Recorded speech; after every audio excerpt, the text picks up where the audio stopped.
दुल्हन रूप सजा के जाती थी ससुराल।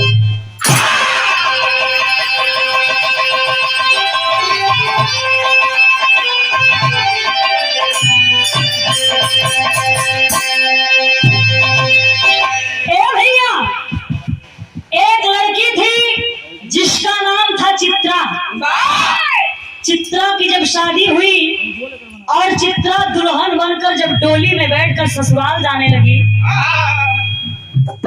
तो कहार सब डोली लेके जात हुवन और बीच जंगल में डोली के कुछ गुंडा सब रोक लेलन। जोने जंगल का नाम बतावा गई तारक वन। वही वन में बाबू चित्रा और डोली कुछ गुंडा सब रोक लेलन और चित्रा के कहारन के मार के भगा के और चित्रा के डोली में से खींच के उसके साथ अभद्र व्यवहार करना चाहते हैं। तब तक बाबू चित्रा अपने आबरू का दुहाई दे के बचाओ बचाओ को गुहार लगावत बा। तो भाई का तर्ज बदल गई।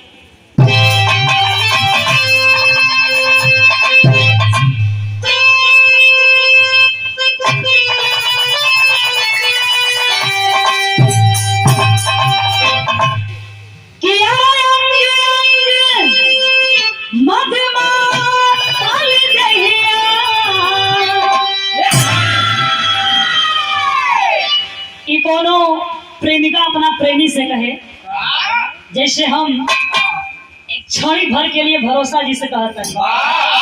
कैसे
तो सुनी आवा एक लाइन बस पूरी लाइन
चित्रा का आवाज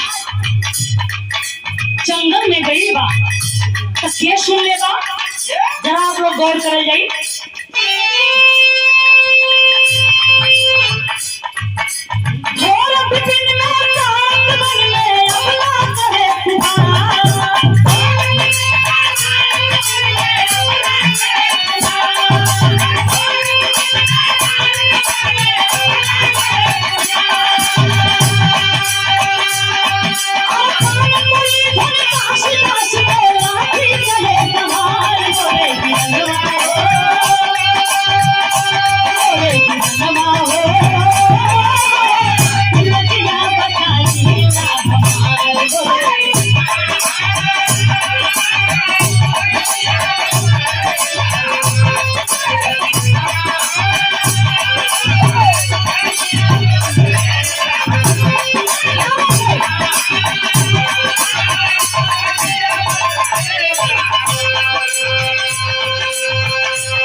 चित्रा दुल्हन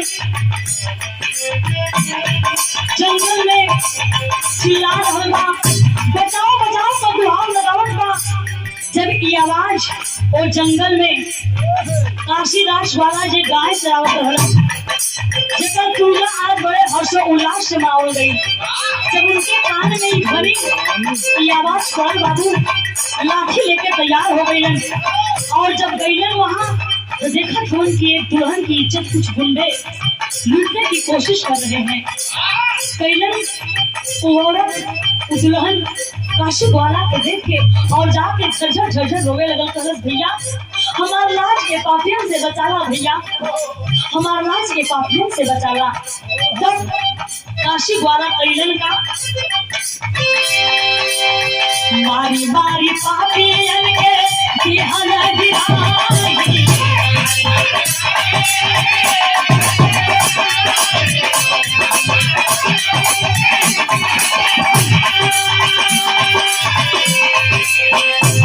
में बैठ के सासू लाल गईया,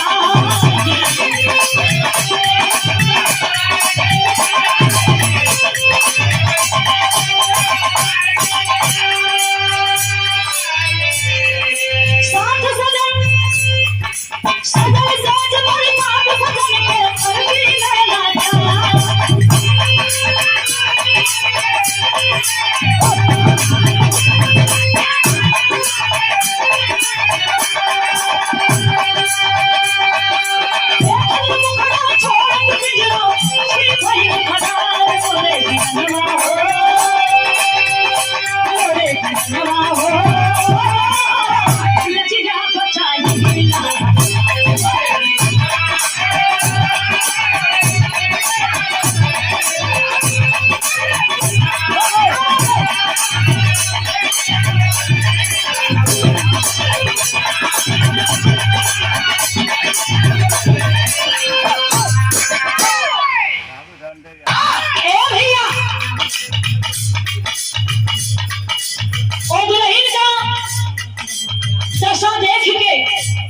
काशी ग्वाला का खून उबलने पड़ल और का कैलन अपने लाठी से मार मार के वो गुंडन के वहां से भगा दिलन।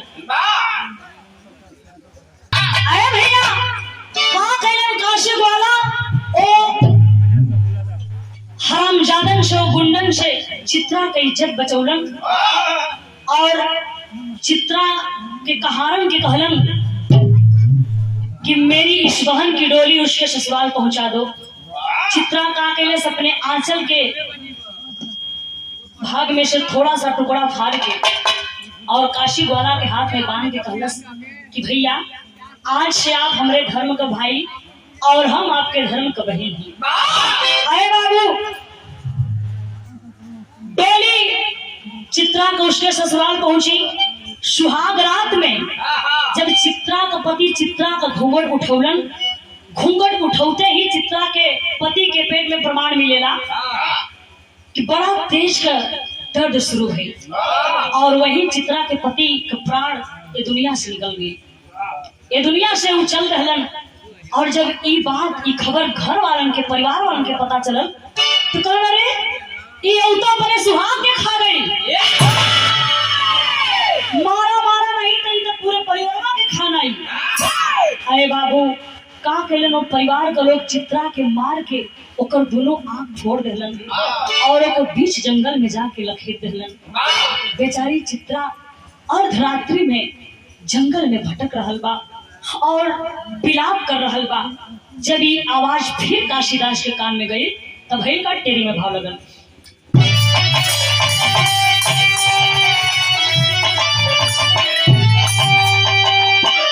अरे जीवन की आशा कोरी रह गई, जीवन की आशा कोरी रह गई, चक्र चक्ष बिना चलती कानन की ओर,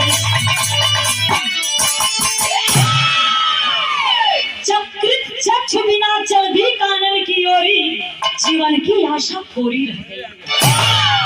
अरे बाबू वही बीच जंगल में वो चित्रा घायल अवस्था में बा, विलाप कर रहल बा। तब भैल का पहपट में भाव लगल।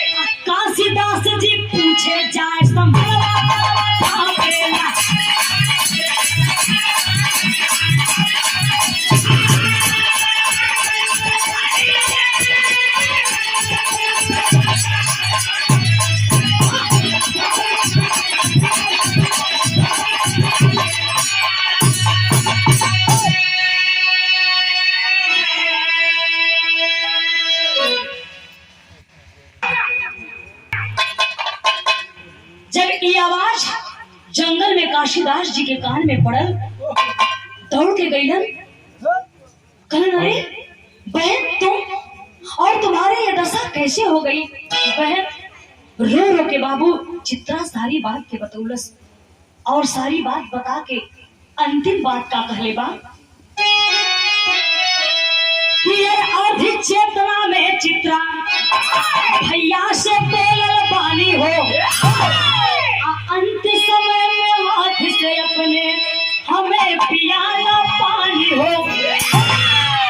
अरे दूध दुहते मार गाय के छनवा तनवा कापेला, दूधवा पियते उड़ गईला सुकनवा तनवा कापेला।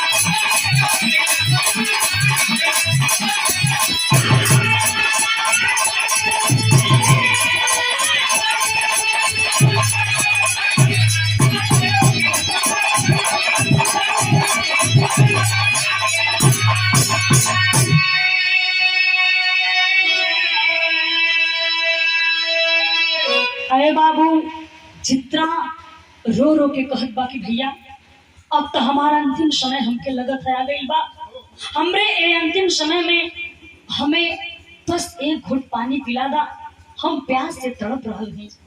अरे बाबू रात का समय बा, पानी मिलल मुश्किल बा, कहलन कहाँ खोजे जाए पानी? का कैलन काशी ग्वाला अपने गाय के यहाँ गईलन, गाय के छान के दूध दूह के ले आके जो ही दू घोट चित्रा के मुंह में डालत हम बाबू, मुहे में का दूध मुहे में रह गई और चित्रा का प्राण पखेरु उड़ गई। कहा कैलन अपने बहन चित्रा का लाश अपने गोद में लेके बिलाप कर रहा होलन, तो भई का आल्हा में तो मार मिला।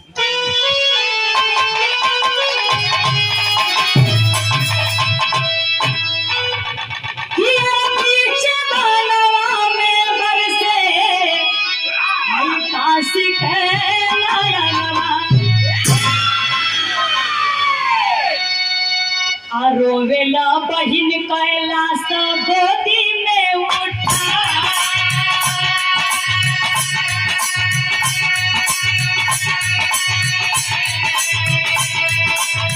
लगड़ बटोरी सब चितवा सजवले,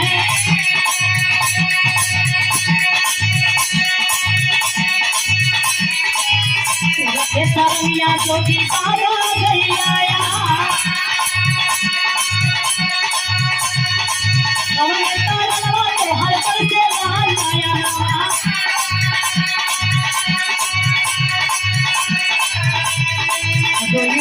काशी बता मुरारी लेके हाथ में मुरलिया,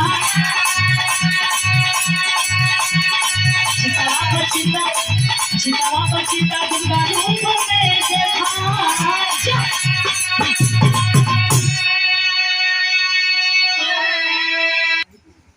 रो रो के काशी ग्वाला अपने बहन चित्रा का लाश गोद में ले हुवन और चिता सजावत हुवन। चित्रा का लाश चिता पर रख के जलावल चाहत हुवन, तब तक एक जोगी बाबा हाथ में सरली टेरत और भजन गावत अइलन और आके काशी से पूछत हुवन कि बेटा क्यों रो रहे हो? इस लाश से तुम्हारा क्या रिश्ता था? अरे पगले एक न एक दिन तो सबको इस दुनिया से जाना है, क्यों रो रहे हो?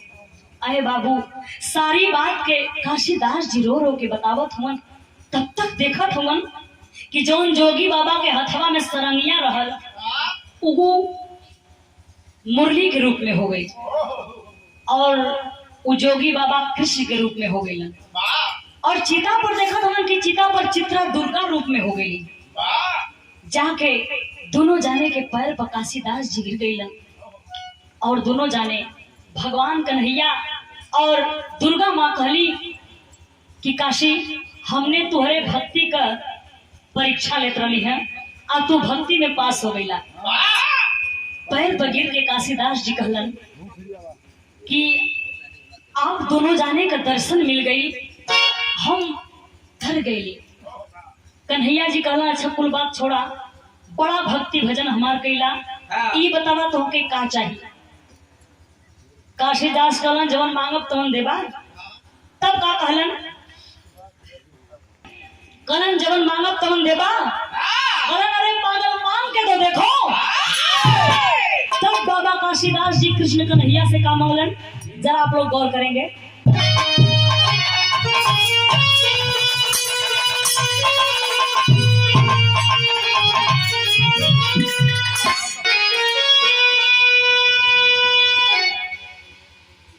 कि ये हंस के बोले कान्हा से काशी जी कही घरी, और हंस के बोले कान्हा से काशी जी कही घरी, हमारा नाम से पूजी तो गया ही राना ये हरी।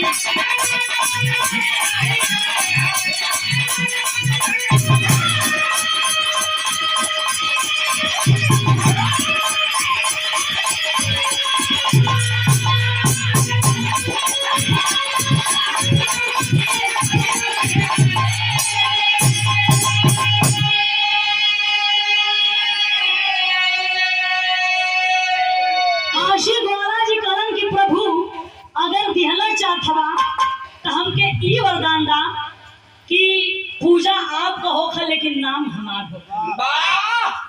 भगवान कन्हैया कहलन यो मस्त ऐसा ही होगा, लेकिन कब होगा इसका इंतजार करना। कि यार कहे भगवान आई कलयुग के दिनवा, अब पूजा काशी दास न करई हाया ही गनावा।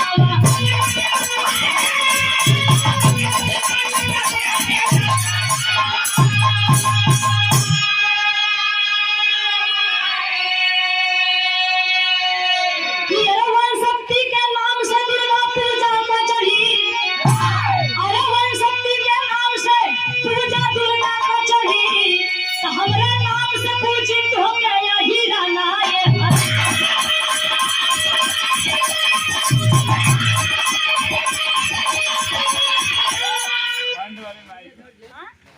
भगवान कन्हैया कहलन कि कलयुग में सब यादव बिरादरी, सब यादव भाई हमार पूजा करिहन और नाम तोहार हुई। तो भैया हो भगवान कन्हैया के कहला के मुताबिक यादव बिरादरी, यादव भाई लोग हर साल काशीदास जी का पूजा मनावेलन, बड़े हर्षोल्लास से मनावेलन, जेकर मुख्य भोजन होला भौरी और खीर। कहीं कहीं तो बड़की पूरी या खीर भी मिलेले। लेकिन आज हम जब काशीदास जी के पूजा पर भोजन कैली है, हम तो तौर गई है एकदम। बड़की भौरी, चोखा, स्वादिष्ट दाल, हलवा, का कहे के बाद और ऊपर दूध भी। लेकिन दूध ना पियनी कहनी, जब कार्यक्रम खत्म जाए तो पी के घरे चौबे जी तू भौरी धो ले पेंटवा में, कहला जब भौरी जाए तब ओके खाई। तो भौरियो मजे का न रही है, हम तो हेता ना खाई नहीं, हेता ना छोड़ देली। ता ई खासियत हो बाबा काशीदास जी के पूजा के जो आप लोगन के बिरादरी में बड़े हर्षोल्लास से मनावल जाला, हम भी बड़ा संतुष्ट होला। यही बिरहा विराम लगाता लास्ट लाइन में कहना बा